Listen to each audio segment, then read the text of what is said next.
Boa noite. A graça e a paz do Senhor estejam com todos, amém?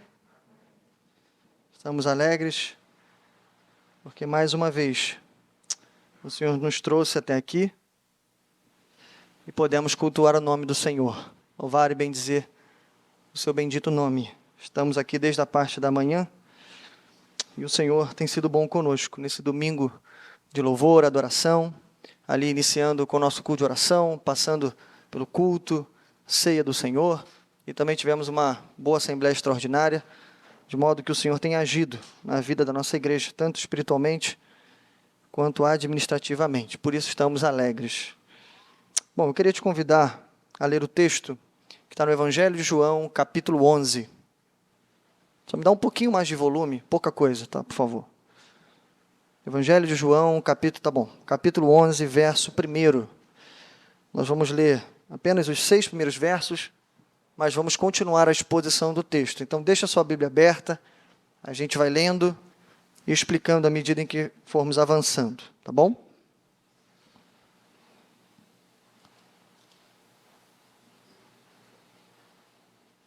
João 11, verso 1.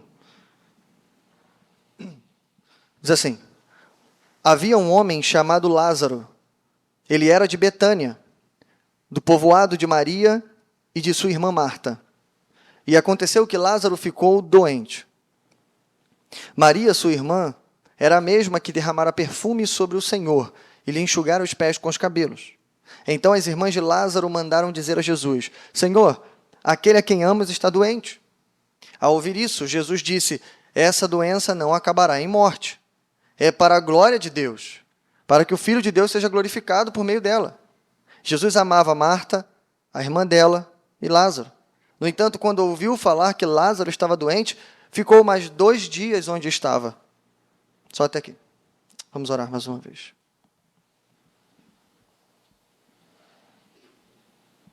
Pai nosso que estás nos céus, bendito e exaltado, Senhor, é o teu nome. Obrigado, Senhor, porque mais uma vez a tua palavra é lida e também será pregada, Senhor, no nosso meio. Obrigado porque o Senhor nos reúne, Pai, nesse lugar, com o mínimo de conforto possível, para que possamos, Senhor, derramar a nossa alma diante de Ti. Para que possamos, Senhor, emprestar os nossos ouvidos e abrir o nosso coração para a Tua palavra. Que não seja a voz do pregador, mas que seja a voz do Santo Espírito. Fala conosco, Senhor, porque estamos necessitados de ouvir a Tua voz. E glorifica o Teu nome no meio da Tua igreja. Em nome de Jesus. Amém. Graças a Deus. Bom, irmãos, o tema que vamos pensar nessa noite, seguindo a nossa série de mensagens nesse Evangelho, a gente tem visto uma série de testemunhos dentro do Evangelho de João. Hoje, chegando ao capítulo de número 11, o testemunho de hoje é o testemunho das lágrimas. É isso que nós vamos pensar em poucos minutos, o testemunho das lágrimas. Eu vou tentar avançar até o final, então eu peço que você se segure no banco, porque a gente vai dar uma corrida, mas eu creio que a gente vai conseguir chegar bem até o final. Antes de ir ao texto, deixe-me fazer essa pergunta para você refletir. Você já passou por alguma circunstância muito difícil na vida? Talvez algo que te pegou de surpresa, provavelmente algo que você não esperava, uma circunstância, talvez do dia para a noite, ou da noite para o dia, algo que você não conseguiu entender. Estava tudo muito bem, mas logo a notícia chegou correndo. As coisas mudaram de uma hora para outra. Você precisou fazer a sua rotina, você nem foi mais para o trabalho. Você teve que acompanhar alguém, você teve que cuidar de alguém, ou até de si mesmo. Alguma notícia chegou que a sua vida mudou drasticamente. Mais do que isso, talvez algo tenha acontecido na sua vida, em algum momento. Ou talvez você conhece alguém que, nesse momento, está passando por uma circunstância muito difícil. Algo que, até quando a gente vai consolar, a gente precisa pensar 2, 3 vezes o que vai falar. Porque é tão difícil. E algumas circunstâncias parecem tão grandes, tão pesadas, tão maiores do que nós, que a gente, às vezes, até pensa um pouco. Peraí, o que eu vou dizer agora? Mas foi um bebê que se foi. Foi uma mulher de 23 anos que morreu de câncer. Foi alguém jovem. Enterramos um menino de 21 anos de idade. O que dizer num momento como esse? Não é fácil. Na vida, enfrentamos e enfrentaremos situações como essa. Então, a primeira coisa que eu quero que você pense é isso. Nessas circunstâncias, em que parece que não há nada para dizer, é ali que Jesus chega e muda toda a circunstância. As lágrimas de Jesus vão nos ensinar algumas coisas hoje. Especialmente isso, em meio à dor, precisamos esperar por Jesus. Ele virá na hora certa, com a palavra certa, e pela fé lhe mostrará a glória de Deus através da sua dor. É esse o objetivo que esperamos alcançar. Mas me acompanhe, a partir do verso 1. Nós vamos seguir, basicamente, os passos de Jesus nesse milagre tão especial, que é o milagre de Lázaro. Em primeiro lugar, Jesus ficou. Nos versos 1 ao 6, a gente viu que, em primeiro lugar, foi apresentado nesse evangelho pela primeira vez a família de Betânia. A famosa família, Marta, Lázaro e Maria, tentando citar aqui, talvez até na ordem de idade. Acredita-se, irmãos, que essa família era uma família aliada à família de Jesus. É muito provável que o pai de Lázaro era amigo do pai de Jesus e da família de Cristo. Pela proximidade de Jerusalém, acredita-se que essa era a casa que a família de Jesus se hospedava todos os anos, nas duas principais ou nas três principais festas em Jerusalém, e ficavam ali, hospedados, para dali poder ir para Jerusalém. Então, um vínculo foi criado. Uma grande amizade foi criada. Claro que isso é contado pela tradição, mas é muito provável que seja verdade. O ponto é, o texto vai dizer, Jesus amava não só Lázaro, Marta, Maria e Lázaro. Então, era muito mais do que conhecidos próximos, era um relacionamento. Eles eram amigos de fato. A tradição ainda vai colocar que Lázaro tinha a mesma idade de Jesus. É provável isso, mas a gente não tem como afirmar. Bom, mas o texto apresenta para a gente logo de cara o problema. A família é lembrada por quê? Por causa de uma dor. O texto começa dizendo que Lázaro está doente. Isso motiva as duas irmãs dele a enviar um mensageiro até onde Jesus estava, para falar para ele, olha, está enfermo aquele a quem amas. A gente vai descobrir que aquelas duas mulheres tinham fé em Jesus Cristo. Não só eram amigos de Jesus, como eram seguidores de Cristo. Elas criam em Jesus a ponto de enviar um mensageiro, olha, vai depressa, porque se Jesus chegar aqui a tempo, o nosso irmão ficará curado. Não sabemos que tipo de doença era, provavelmente uma doença muito grave. Naquele tempo, uma febre muito forte levava a pessoa a óbito. A gente não sabe qual doença, poderia ser qualquer uma, mas elas sabiam que se ele não fosse curado, é provável que ele morresse. Por isso a pressa, por isso talvez um pouco de correria, aquele homem vai até Jesus. E no verso número 4, depois que Jesus recebe esse mensageiro, Jesus já responde, irmãos, com o objetivo final de tudo que vai acontecer aqui. Ele diz assim no verso 4, ao ouvir isso, Jesus disse, essa doença não acabará em morte, porque ela é para a glória de Deus, para que o Filho de Deus seja glorificado por meio dela. Veja, Jesus está explicando tudo o que vai acontecer. É claro, irmãos, que nem os discípulos entenderam, muito menos o mensageiro. Imagina o mensageiro voltando e contando isso a Marta e Maria. Olha, ele não disse quando ele vai vir, mas ele disse que essa doença não acabará em morte. Por quê? Porque a gente vai ver a glória de Deus. Em outras palavras, irmãos, o que elas entenderam provavelmente é que Lázaro não vai morrer. Ou elas entenderiam isso, porque é provável que quando o mensageiro chegou, Lázaro já estava morto. É muito provável. Mas o que a gente pensa é isso, mas o que Jesus está falando não é um engano aqui. O que Jesus não se enganou quando ele disse, essa doença não acabará em morte. É porque ele está dizendo assim, o final da história não vai ser no sepulcro. É isso que Jesus está falando. Ele já conhece a história, irmãos, do início até o final. Ele sabe por que Lázaro está doente, por que ele vai se atrasar, em que momento ele vai chegar e como essa história vai terminar. Embora para todos aqueles que estavam acompanhando o mestre, eles pensaram, mas ele não ia sobreviver? Mas Jesus está dizendo, ainda que morra, viverá. É isso que Jesus está dizendo. Eles não entendem, mas breve, eles irão entender. Vale a pena citar também, irmãos, que a ressurreição de Lázaro fecha o livro dos sinais. É o último sinal relatado no Evangelho de João. A gente contou 7 sinais aqui. E a gente viu vários sinais, passando pelas bodas de Caná, a transformação de água em vinho, passando pela cura do oficial, o paralítico de Betesda, a multiplicação dos pães. E por último, nós vimos o 6º sinal, o penúltimo sinal, que foi a cura do cego de nascença. Sim, João organiza o seu evangelho para que os leitores, as pessoas que vão ter contato com ele, ou nós aqui hoje, possamos ver um Jesus poderoso, que cura, que multiplica, que faz sinais. E sim, os relatos são progressivos. Não apenas em quantidade, irmãos, mas em qualidade, em poder. Em quantidade por quê? Porque Jesus começa numa festa de casamento, que tinham ali, sim, algumas pessoas, mas ainda era uma festa restrita. Jesus vai publicando cada vez mais e vai se tornando público, até chegarmos em João capítulo 11. O texto diz que muitos judeus estavam ali. E depois que Lázaro ressuscitar, aqueles muitos judeus vão voltar para Jerusalém e vão trazer outros judeus. Então, não é apenas um ministério público, mas o que Jesus vai fazer aqui, irmãos, é uma quebra de paradigma até esse momento. Jesus vai mostrar que ele não apenas pode dar vista a alguém que nunca enxergou, ele vai mostrar que ele pode dar vida para quem está morto.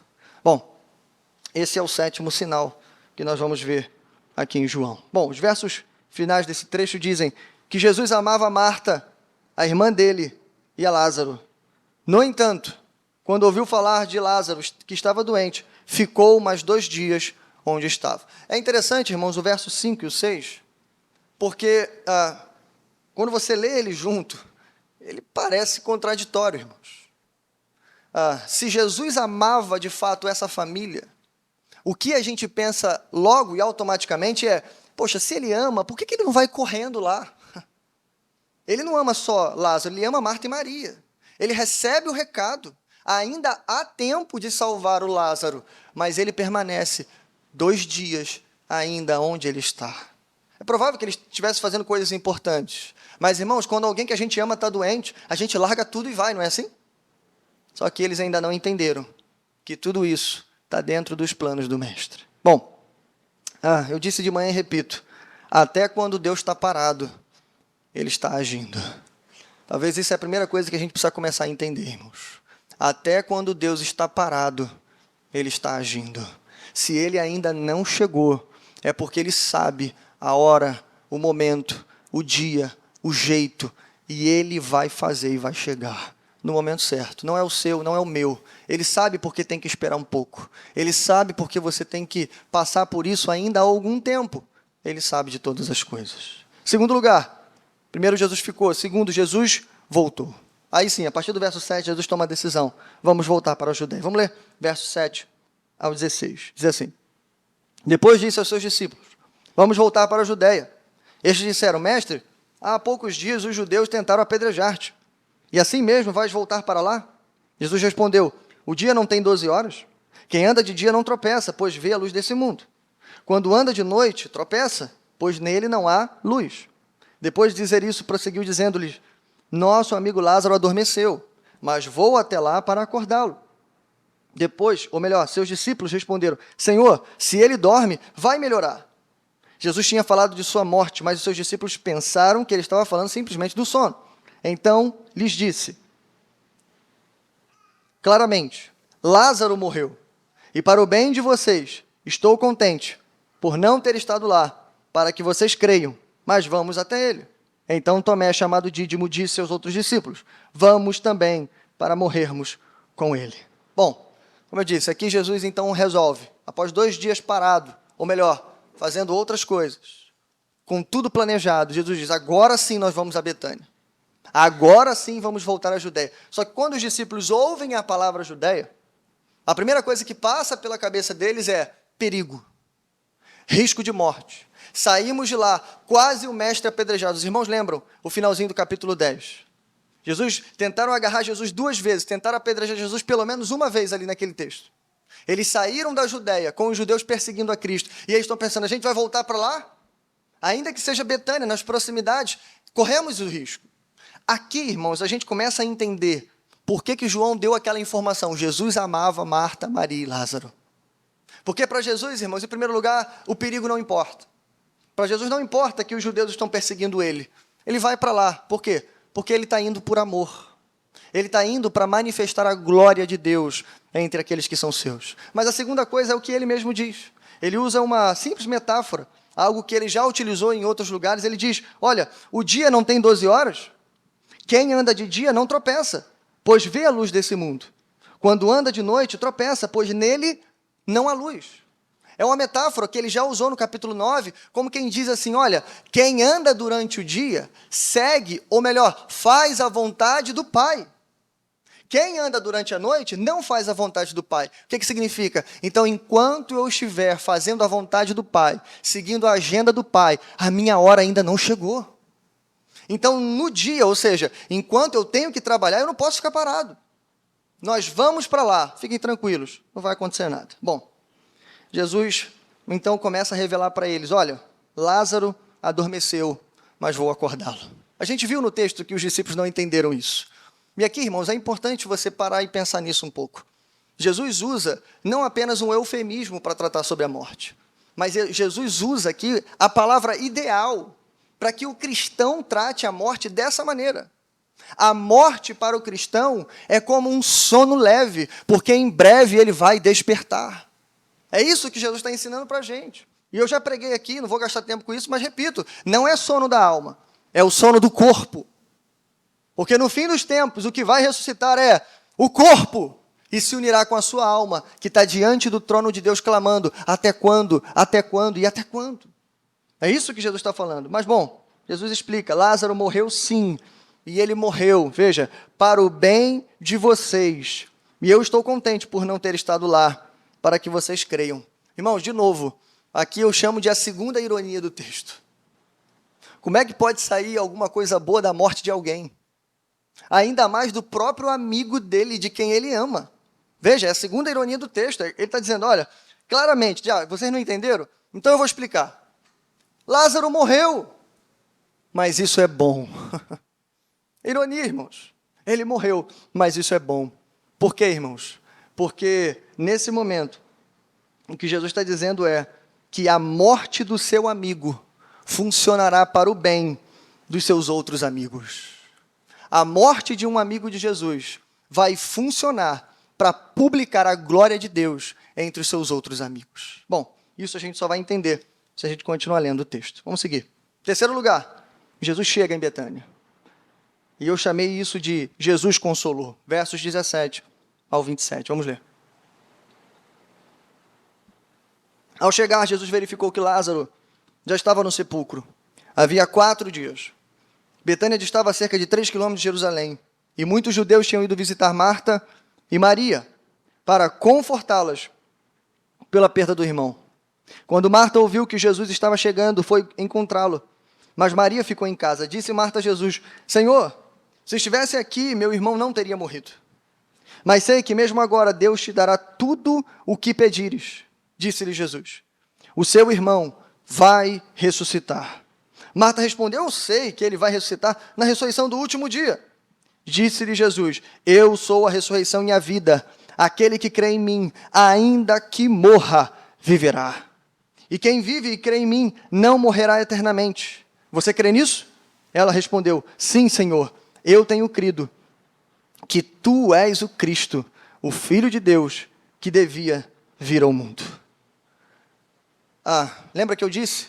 Muitos judeus tinham ido até a casa de Marta e Maria. Acredita-se, irmãos, que ou essa família era uma família muito conhecida, ou talvez eles eram pessoas de algumas posses. Você sabe que em Israel não só tinham aqueles amigos, parentes, familiares que acompanhavam o cortejo fúnebre, mas também pessoas contratadas para que pudessem se unir à família e chorar, literalmente, contratadas para chorar juntamente com a família. Mas o ponto é, tinha muita gente ali. Mas o que a gente percebe logo de cara é que a quantidade não influenciou. Eu não sei com você, mas para mim às vezes é assim. Tem momentos que a gente quer ficar até sozinho. E por mais que venha muita gente consolar a gente, às vezes até pior. Às vezes a pessoa vem até com uma palavra errada, fora de momento. Como eu disse, a gente precisa pensar 2, 3 vezes na hora de falar e na hora de consolar alguém. O ponto é, irmãos, aquelas 2 mulheres estavam rodeadas de gente, mas somente quando Jesus Cristo chega é que a verdadeira consolação acontece. Ao ponto de Marta descobrir, epa, Jesus chegou na cidade, eu vou até ele. Ela não espera nem ele chegar, ela corre até ele. Bom, vamos verificar isso com calma. A primeira coisa que Marta diz é aquela frase famosa, Senhor, se estivesses aqui, meu irmão não teria morrido. Talvez a mensagem chegou do mensageiro. Essa doença não acabará em morte. E aí quando chegou, lembra, Lázaro já estava morto. Marta entendeu, não, eu sei disso. Ele é o Messias, eu creio em Cristo. Se ele estivesse aqui, meu amigo, isso não aconteceria. Irmãos, a primeira leitura que a gente faz de Marta, presta atenção nisso. Marta é um pouco atacada nesse texto, pelo que ela vai dizer no final, mas eu quero deixar isso claro para você. A leitura que nós fazemos de Marta é uma mulher piedosa. Tá? Não só uma mulher judia ortodoxa, mas como eu disse, uma mulher que crê em Jesus Cristo. Mas que, assim como os discípulos de Jesus, que creem em Jesus e que confessam muito mais do que eles podem entender, assim também é Marta. Então vamos pegar leve com ela. Né? Ela tem o direito de errar também. Por quê? Porque ela conhece Jesus, mas ela ainda não conhece totalmente Jesus, mas os discípulos também não. A prova disso, irmãos, é a crucificação. O texto vai terminar, lembra, com Tomé dizendo assim, não, vamos com ele, morrer com ele. Daqui a algumas semanas, Jesus vai ser preso e todo mundo vai embora, inclusive Tomé, exceto João. Mas o ponto é, irmãos, eles estão seguindo Jesus e pela graça também estão aprendendo. Assim acontece com Marta. E ela diz uma verdade, se o Senhor estivesse aqui, meu irmão não teria morrido. E ela ainda completa, mas ainda assim, eu sei que mesmo agora, veja, irmãos, Deus te dará tudo o que pedires. Provavelmente ela escutou isso sair da boca de Jesus. E ela está dizendo, mesmo em meio à minha dor, em ter perdido o meu irmão, que provavelmente era mais novo que ela está dizendo, eu ainda creio que Deus pode me conceder aquilo que eu pedi. Isso é fé, irmãos. Bom, Jesus responde, seu irmão vai ressuscitar, Marta. De novo, ela não compreende muito bem, mas ela responde com fé, irmãos. Ela erra, sim, mas ela responde com fé. Ela crê que no último dia a ressurreição é real e ela vai acontecer. Eu creio, Senhor, ele vai ressuscitar no último dia. Aí o que motiva aquela frase famosa de Cristo, né, no verso de número 25. Não, Marta, não é só isso que vai acontecer. Eu sou a ressurreição e a vida, e aquele que crê em mim, ainda que esteja morto, viverá. Aqui, irmãos, cabe a gente explicar para não ficar dúvida. Jesus, então, apresenta, nesse momento, 3 tipos de ressurreição para a gente. A gente não pode avançar sem entender isso. Primeira ressurreição, a ressurreição física, que é a que ele vai praticar em Lázaro, ou seja, a ressurreição do corpo. Aquela pessoa morreu, como a filha de Jairo, como o filho da viúva de Naim, como os milagres operados por Eliseu, por exemplo, mas o ponto é, morreu, ele traz a pessoa de volta à vida. Mas o que você precisa entender é que essa pessoa que reviveu, logo, logo ela voltará a morrer. Foi um milagre especial, particular, para aquele momento, mas aquela pessoa ainda está fadada à morte. Em segundo lugar, há a segunda ressurreição que é citada no texto, a ressurreição final. Aquela ressurreição que precederá, ou melhor, o arrebatamento dos justos. Como a gente falou aqui pela manhã, nós não seremos arrebatados sem que antes os mortos ressuscitem primeiro. Isso é uma esperança da igreja. Inclusive, quando Paulo vai ensinar isso em Tessalonicenses, ele diz assim, eu não quero que vocês fiquem tristes como aqueles que não têm esperança. Por quê, irmãos? Porque nós sabemos que todos os justos, todos aqueles servos de Deus que nós sepultamos, como eu disse, eles apenas estão dormindo, aguardando o despertar da trombeta do nosso Deus. Em breve, eles ressuscitarão primeiro, nós seremos arrebatados, mas todos nós seremos transformados. É nisso que acreditamos. E era nisso que Marta estava falando aqui. A ressurreição final. Bom, mas há ainda uma terceira ressurreição. Essa ressurreição, irmãos, não é citada nesse texto, mas a gente pode provar ela por todo o Novo Testamento. Eu chamo de ressurreição espiritual. É aquela ressurreição, irmãos, poderosa. e que de alguma medida precede todas essas ressurreições. Alguém pode até ressuscitar dos mortos, mas como eu disse, ela vai morrer de novo. Se essa pessoa, por algum acaso, não ressuscitar na alma e no espírito, ela não poderá ver o reino de Deus. Então, em grau de importância, a maior e mais importante ressurreição de todas se chama ressurreição espiritual. Em Efésios capítulo 2, Paulo apresenta o homem como alguém que está morto em seus pecados e delitos. Em outras palavras, irmãos, nós vemos pessoas que falam, que andam, que enxergam, vivos, mas no fundo elas estão mortas. E como mortos espirituais, a única esperança delas é a morte eterna. Mas Jesus Cristo prometeu uma ressurreição, não final, mas espiritual, aqui e agora. Pela pregação da igreja, pelo poder do Espírito, salvar, converter, regenerar pessoas que estavam mortas e trazer da morte para a vida. Então, irmãos, eu quero também que você olhe para o milagre de Lázaro como uma espécie de representação, como uma espécie de figura da ressurreição espiritual que acontece em cada coração. E do mesmo jeito que aconteceu com Lázaro, aconteceu com a gente também. Estávamos há 4 dias, há 20 anos alguns, 15 anos, outros há não sei quantos anos, mortos, trancados, debaixo ou atrás da pedra. Atados pelos pecados dessa vida, presos, sem escutar, sem ver, sem sentir, sem poder sair de lá. Até o momento em que uma voz bradou no nosso coração: Miguel, vem para fora. Natanael, vem para fora. E assim foi, em cada coração, a voz de Cristo bradou e a ressurreição aconteceu. E vai se cumprir, irmãos, ainda aquilo que Jesus disse: eu sou a ressurreição e a vida, e aquele que crê em mim, ainda que esteja morto, viverá. Percebe como isso ainda vai acontecer? Ainda que a gente morra, deixe a morte vir, deixe que venha, como Piper diz, a morte é como meu carro, ela me leva onde eu quero ir. Deixe que venha, porque ainda que estejamos mortos, nós viveremos. Bom, seguindo então, essa mulher piedosa ainda termina dizendo, a verdade é que ela ainda não entendeu, irmãos. Ela ainda acha que a gente está falando da ressurreição final, tudo bem. Mas ela termina dizendo, sim, eu creio que tu és o Cristo, o Filho de Deus, que deveria vir ao mundo. Irmãos, eu termino esse ponto dizendo isso. De fato, essa palavra nos consola. Você entende isso, irmãos? Pastor Miguel não está ensinando que a morte é obsoleta, ou que a morte é tão suave que, de forma fácil, a gente consegue superá-la. Não é isso.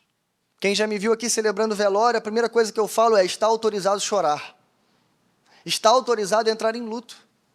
Está autorizado a sofrer por aqueles que dizemos, às vezes, tão breve, adeus. Está autorizado. É tanto que nós vamos ver aqui lágrimas nesse texto. Lágrima da multidão, lágrima do rosto de Maria, lágrima do rosto de Jesus Cristo.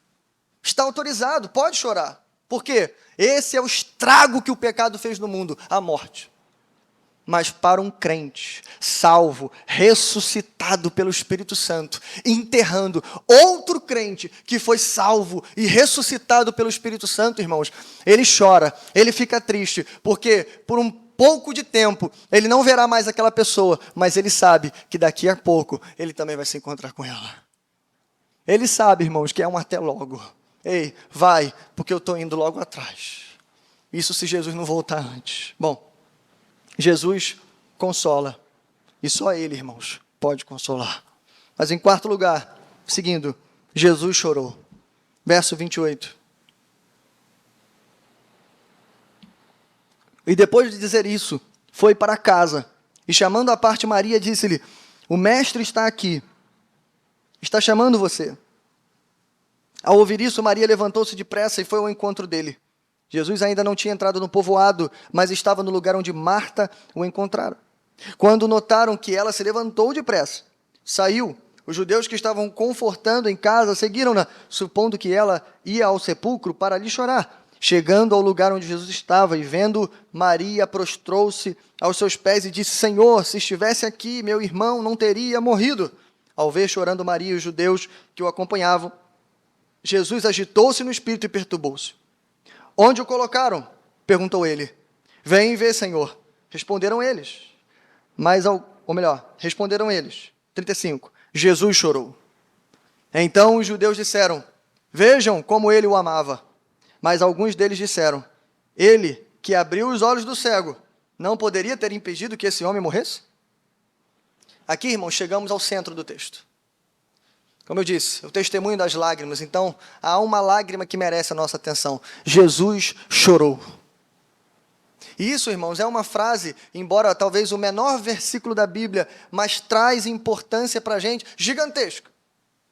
Porque Jesus chorou. Aquele por meio de quem todas as coisas vieram à existência, e sem ele, nada do que existe teria sido feito. Melhor, ele que sustenta todas as coisas que foram criadas pelo poder da sua mão, que é a expressão exata do ser de Deus. Ele chorou. Ele é a imagem do Deus vivo, e como vai dizer Paulo em Colossenses, toda a plenitude da divindade habitava nele. Mas ele chorou. Irmãos, então a gente precisa parar e olhar. Por que Jesus chorou? O que está acontecendo aqui? Por algum acaso ele não sabe o que vai acontecer depois? Sabe, porque foi ele que disse, ainda quando ele não estava em Betânia, antes de retornar para o lugar, ele já disse, essa doença não vai terminar em morte, porque ele sabia, ele vai morrer, mas eu vou ressuscitá-lo, mas é para que vocês vejam a glória de Deus. Ele sabia o que ia acontecer. Então a pergunta continua, por que ele chorou? Bom, o texto diz que Maria corre depressa.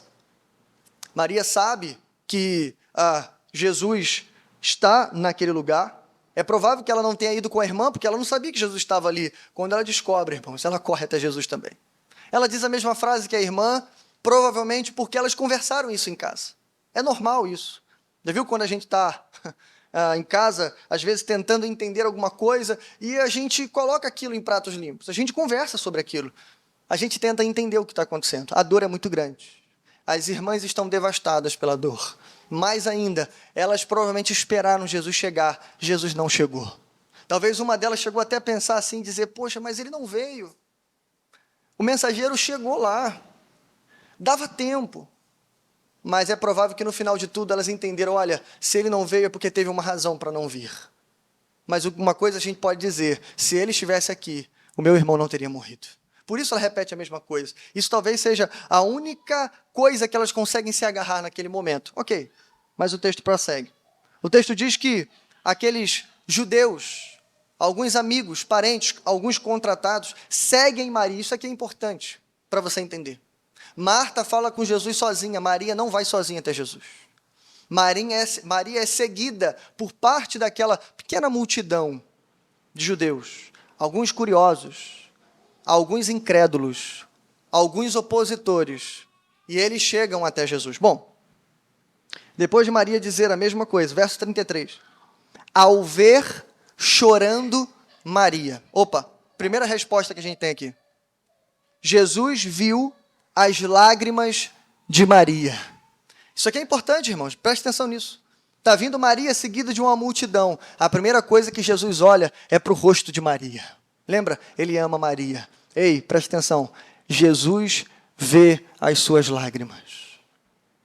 As suas lágrimas podem não ser percebidas pelo seu marido, pela sua esposa, pelos seus filhos, pelos seus pais, mas Jesus vê as suas lágrimas. Eu vou repetir. Ele diz assim, ao ver chorando Maria. O texto prossegue. E os judeus que a acompanhavam, ou seja, não é só Maria que está chorando, os judeus que estão acompanhando estão chorando também. E aí, o texto diz, Jesus agitou-se no espírito e perturbou-se. Para você entender o choro de Jesus, primeiro você tem que entender esse sentimento. Essa frase, irmãos, significa literalmente, para encurtar a discussão aqui, indignação. Antes de chorar, Jesus ficou indignado. Embora algumas versões tentaram suavizar o texto, não dá para suavizar aqui.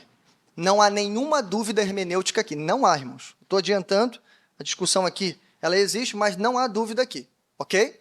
Jesus está indignado. Então, antes de responder por que ele chora, a primeira pergunta que tem que responder é, por que ele está indignado?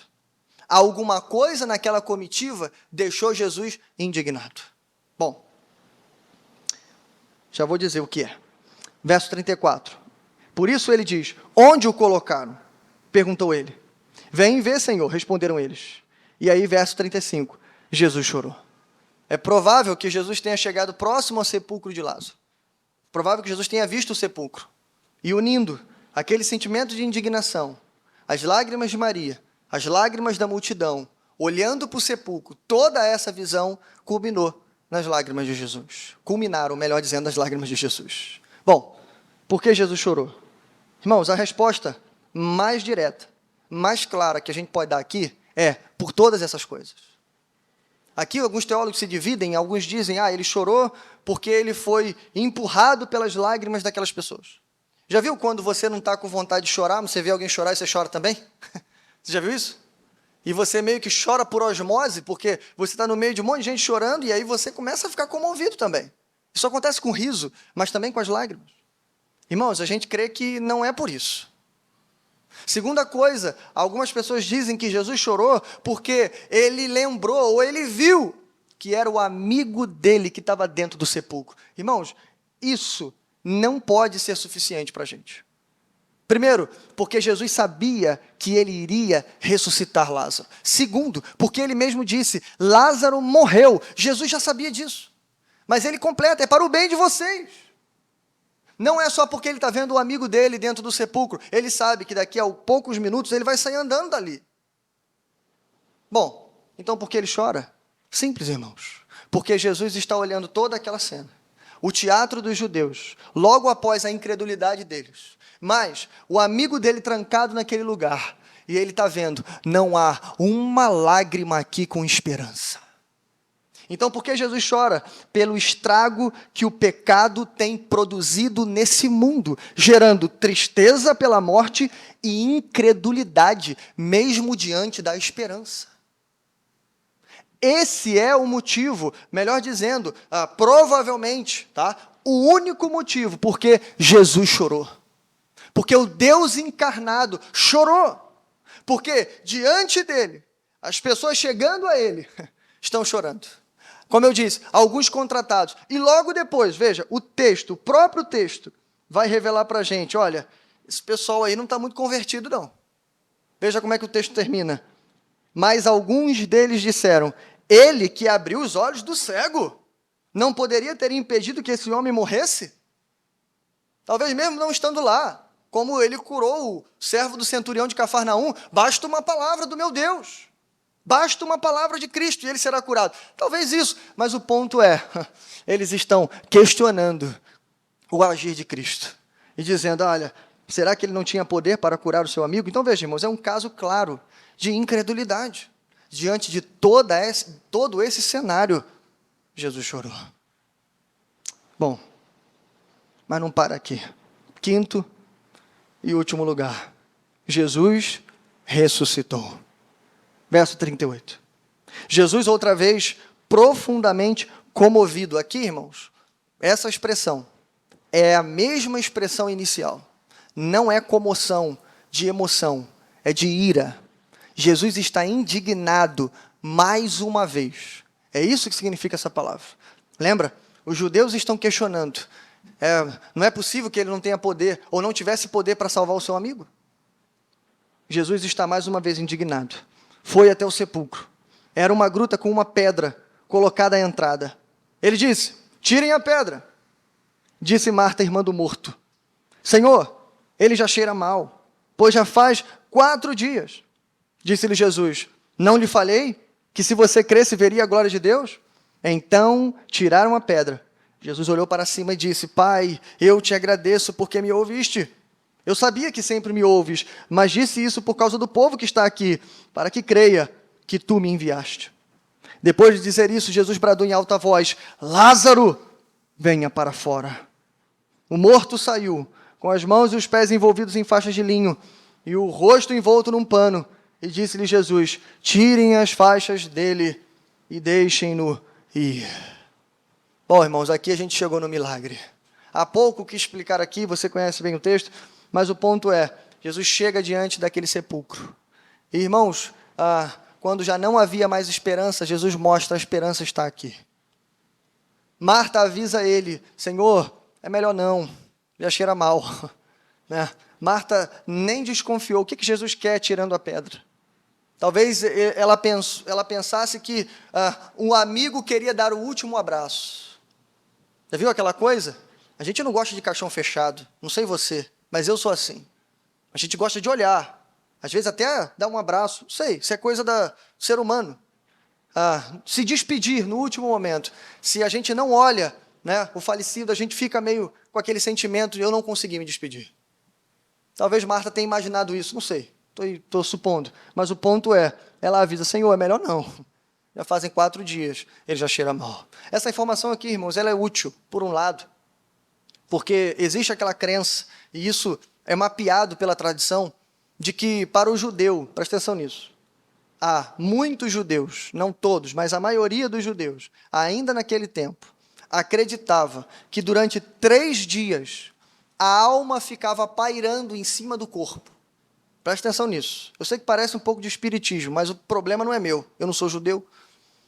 Mas a tradição diz que eles acreditavam que a alma ficava pairando em cima do corpo durante 3 dias.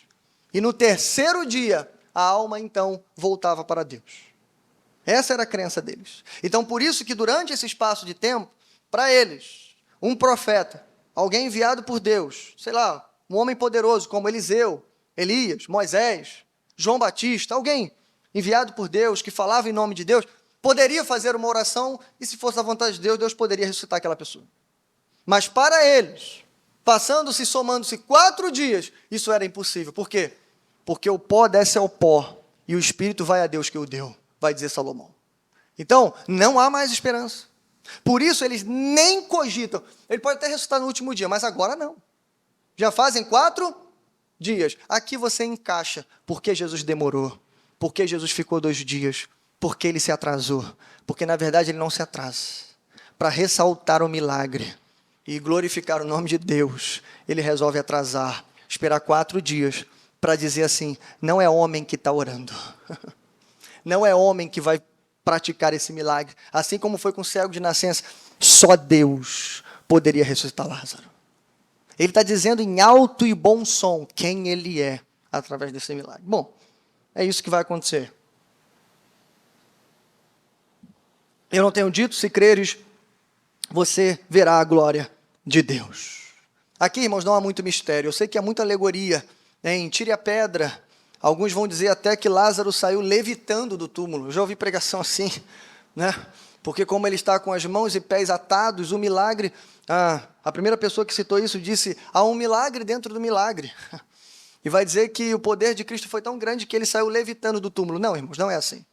O morto, naquele período, até os dias atuais, era envolto em linho, tá? Mas ele era enrolado no linho. O linho não era preso. Então, quando ele se levanta, o linho cai. Isso é óbvio, tá bom? Então, ele sai andando do túmulo, talvez com roupas de baixo, talvez se aparando. Mas o ponto principal é, quando Jesus dá a ordem, os mortos têm que ressuscitar. É só isso que você tem que se preocupar. Não se apegue aos detalhes, como eu falei de manhã. Não fica alegorizando as coisas. É só isso que a gente precisa entender. Esse milagre só existiu para isso. Lázaro morreu para isso. Para que os discípulos de Jesus, em primeiro lugar, e depois todas aquelas pessoas que estavam ali pudessem ver, não é um mero homem que está diante de nós. Ele não só orou e pediu a Deus, olha, ressuscita ele, porque a alma dele está aqui perto. Não é isso. Ele é Deus. Deus vivo entre nós. E como ele mesmo disse, a ressurreição e a vida. Ele brada em alta voz, Lázaro vem para fora e o morto reviveu. Ponto final, irmãos. Esse é o poder de Jesus Cristo.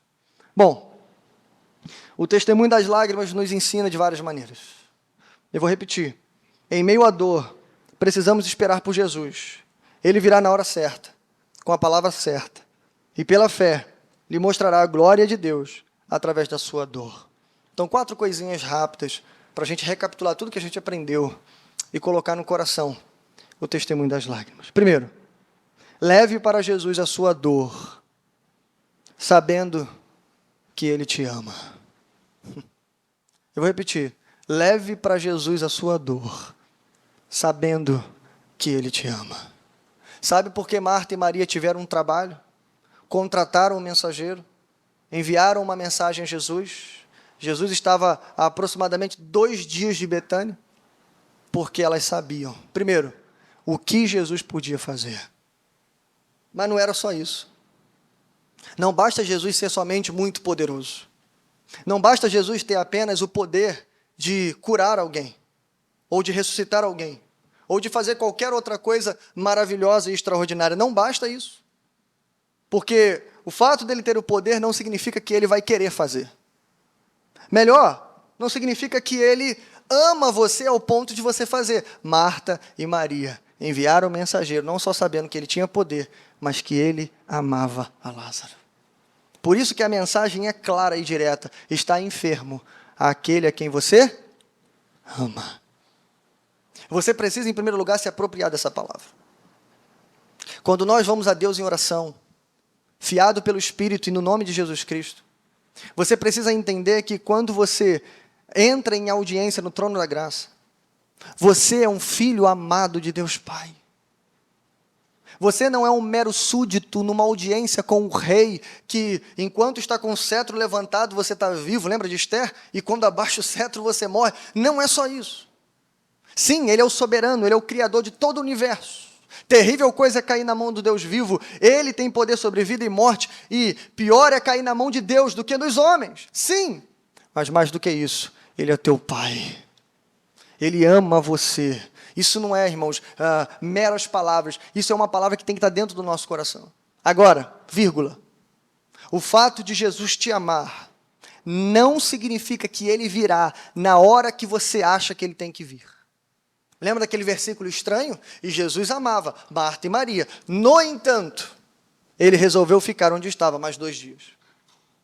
Então, não confunda o agir aparente de Deus ou não na sua vida pelo seu amor por você. Jesus e Deus te ama com um amor eterno. Sabe o que significa isso? Antes de você nascer, ele já te amava. Não peça-me para explicar isso. Não sei. Mas o que eu posso dizer, ele te amava desde toda a eternidade. Segundo lugar, ele te ama com amor incondicional. Sabe o que significa isso? O amor dele não diminui quando você peca. O amor dele não aumenta quando você ora. Nem 1 centímetro para frente, nem 1 centímetro para trás. O amor dele por você não muda. Ele te ama. Então, quando você estiver passando por uma dor, por um problema, por um sofrimento, vá a Cristo. Mas vá a Cristo sabendo que ele te ama. Segundo lugar, somente ele pode te consolar verdadeiramente. A gente viu isso no texto. Tinham muitos judeus em volta de Maria. Tinha muita gente reunida, eu disse, até algumas pessoas contratadas, familiares, parentes, enfim, tinha muita gente. Mas ninguém conseguiu consolar Marta e Maria. Ao ponto de que quando Maria descobre que Jesus está perto, ela também sai em retirada. E é interessante porque, não sei se você percebeu isso, eu não expliquei, mas explico agora. Depois que Jesus consolou Marta, mesmo Marta não entendendo tudo que Jesus falou, a primeira coisa que Marta fez foi o quê? Ela correu até Maria para dizer, Maria, Jesus está aqui. Sabe por que ela fez esse movimento, irmãos? Sabe por quê? Porque a palavra de Jesus consolou o coração dela. Por isso, irmãos, lembra da mulher samaritana? Deixou, pois, a mulher o seu cântaro e foi à cidade dizer àqueles homens, venham e vede tudo, um homem que me disse tudo quanto eu tenho feito. Sabe o que significa isso, irmãos? Somente quem foi encontrado por Jesus Cristo teve o coração atingido pelas suas palavras. Eles não vão conseguir ficar calados. A prova de que o coração de Marta foi consolado é que logo depois ela corre até a irmã e diz assim, Jesus está aqui. Como se fosse assim, larga esse povo aí. Larga todo mundo e vai. Nem precisou dizer isso. Ela nem manda a irmã procurar Jesus, ela só fala, Jesus está aqui. O texto diz, e Maria correu até onde Jesus estava. Correu. Por quê? Porque só em Jesus há a verdadeira consolação. Lembra que eu comecei dizendo aqui, irmãos? É possível que estejamos em meio à dor. Ou em algum momento vamos consolar pessoas em que a gente pensa 2 ou 3 vezes. O que eu vou dizer agora? E quem me acompanha nos velórios da vida sabe o que eu falo. E eu sempre repito isso, irmãos, e grava isso no seu coração, porque isso é verdade. Lá fora, as pessoas podem repetir essa frase.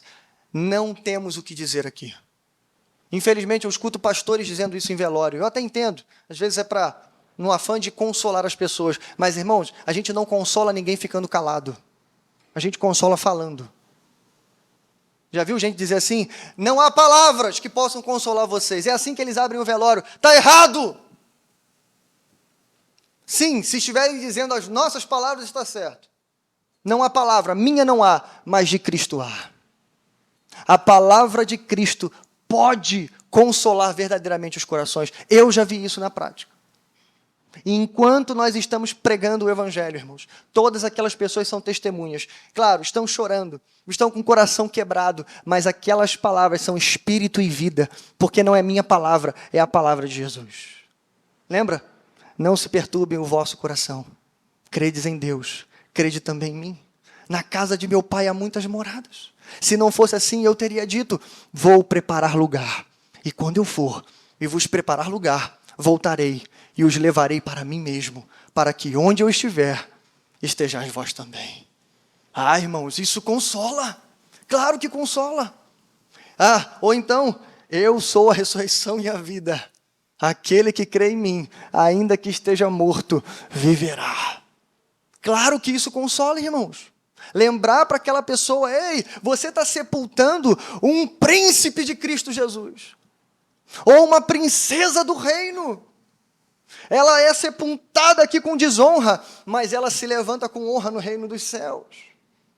Ela vai ser encontrada, amparada, abraçada, levada por uma miríade de anjos, irmãos, até a cidade branca. Quando chegar na beira do portão, alguém vai tocar uma trombeta, dali o rei dos reis e senhor dos senhores vai encontrá-la. Lembra o que Paulo diz? Eu fecho os meus olhos, mas eu abro os meus olhos para Cristo, Filipenses capítulo 1. Morrer para nós é lucro. A gente não pode esquecer disso. Bom, terceiro lugar, toda dor tem um propósito. Ah, irmãos, isso aqui é tremendo para a gente. Desde quando Jesus recebe a notícia, Lázaro está doente, Lázaro está enfermo, Jesus já avisou, essa doença não vai acabar em morte, porque ela tem um propósito maior. Note que, embora foi interpretado assim, mas não é o que Jesus está dizendo.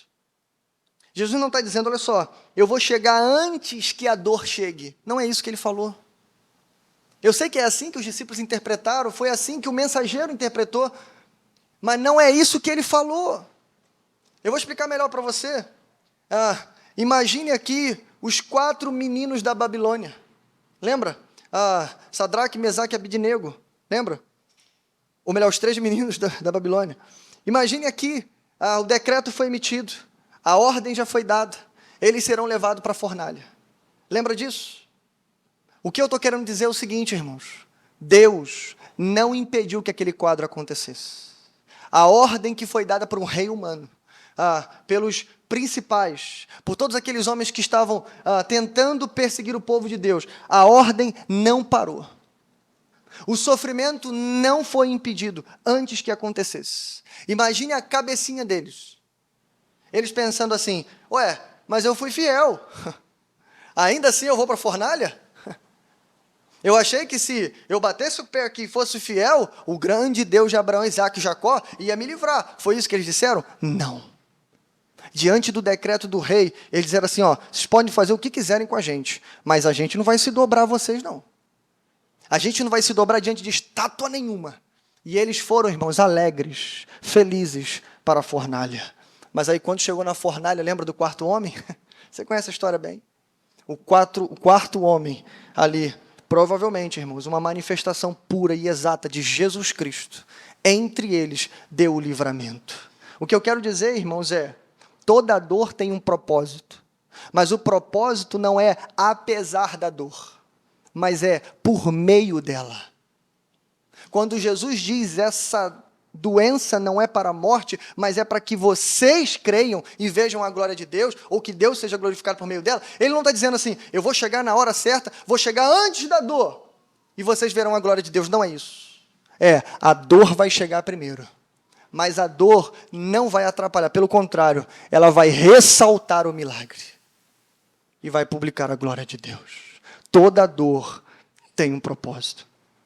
O que eu estou querendo dizer, irmãos, Colossenses capítulo 1, verso 24. Agora me alegro em meus sofrimentos por vocês e completo no meu corpo o que resta das aflições de Cristo em favor do seu corpo, que é a igreja. Isso aqui é Paulo escrevendo sobre o ministério dele. Nesses poucos versos de Colossenses, ele está falando do ministério dele. E ele não está dizendo basicamente assim, aqui o sofrimento, e a gente sabe disso. O Novo Testamento nos ensina que uma das funções do sofrimento é o nosso autoaperfeiçoamento. E isso é verdade. Passamos por provações, somos provados e então aprovados. Nós ficamos mais calejados. A maturidade cristã vem sobre nós. Enfim, nós crescemos em graça, crescemos espiritualmente. Mas não é isso que a gente está falando aqui. Isso é uma verdade, mas não é isso. O que a gente está falando aqui não é só que a dor vai ensinar você, mas é que a sua dor vai pregar para os outros que estão perto de você. É isso que eu estou dizendo. O que eu estou dizendo é que Deus está usando as suas feridas para curar. É isso que eu estou falando. Em outro lugar, 2 Coríntios 4, verso 11 e 12, Paulo também diz: pois nós que estamos vivos, somos sempre entregues à morte por amor a Jesus, para que a sua vida também se manifeste em nosso corpo mortal. Para quê? De modo que em nós atua a morte, mas em vocês a vida. Em palavras fáceis, irmãos, o que eu estou dizendo, presta atenção nisso, as pessoas lá fora, que não entendem metade do que você compreende, que, embora sabem que existe um paraíso, mas não entendem o que isso significa, embora sabem que existe um Jesus que morreu na cruz, elas não sabem o que isso significa. Elas vão olhar para a sua dor. No primeiro momento, elas vão perguntar, como no Salmo, onde está o teu Deus? No primeiro momento, elas vão pensar assim, você não crê num Deus soberano, todo-poderoso? Ok. Mas num segundo momento, irmãos, elas vão ficar caladas diante do teu comportamento na sua dor. Elas não vão conseguir entender. Ou melhor, em algum momento, pela graça, talvez elas até entendam. Mas se elas entenderem, elas vão entender o Evangelho pela forma como você tratou a sua dor. É isso que eu estou dizendo. Para ilustrar isso, eu trouxe aqui para você um pequeno relato de uma irmã nas redes sociais. Ela tinha acabado de passar por uma perda muito dura, muito grande, muito devastadora. Eu peguei só um trecho e ela escreveu assim, abre aspas: as Escrituras ensinam que os filhos são herança do Senhor. Ou seja, não são nossos. Nós os herdamos de Deus.